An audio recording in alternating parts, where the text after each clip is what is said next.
চাঁপাইনবাবগঞ্জের শিবগঞ্জ উপজেলার চৌকা সীমান্তে কয়েকদিন ধরেই চলছিল উত্তেজনা।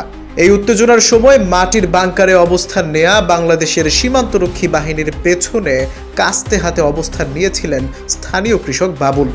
এমন একটি ছবি সামাজিক যোগাযোগ মাধ্যমে ভাইরালও হয়েছে।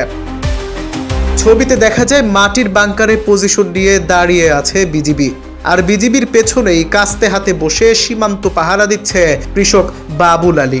বাবুল আলী শিবগঞ্জ উপজেলার বিনোদপুর ইউনিয়নের কালীগঞ্জ গ্রামের বাসিন্দা। বাবুল আলী বলেন, কাঁটাতারের বেড়া নির্মাণের জন্য ভারতের বিএসএফ মাটি খনন করছিল। এ সময় বাধা দেয় বিজিবি। এতে দুই দেশের মধ্যে উত্তেজনা সৃষ্টি হয়। এজন্য আমরা গ্রামের মানুষ বিজিবির পাশে দাঁড়িয়েছি, কারণ দেশের মাটি কাউকে দখল করতে দেব না, এমনকি দেশ বাঁচাতে গিয়ে প্রাণ দিতেও দ্বিধা করব না। এজন্যই সাহস নিয়ে বিজেপির পাশে কাস্তে হাতে বসেছিলাম।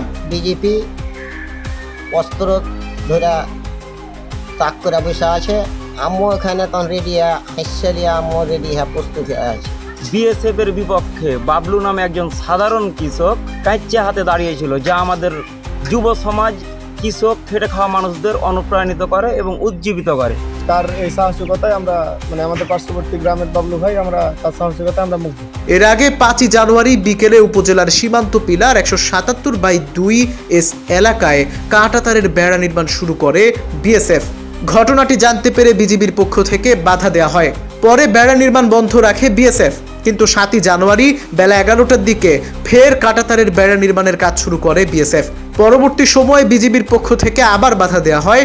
এতে শুরু হয় সীমান্তে উত্তেজনা। এরপর 8ই জানুয়ারি পতাকা বৈঠকের মাধ্যমে দুই দেশের সীমান্তরক্ষী বাহিনী হেডকোয়ার্টারের অনুমতি ছাড়া সীমান্তে কোনো ধরনের স্থাপনা নির্মাণ করা যাবে না বলে সম্মত হয় উভয় পক্ষ।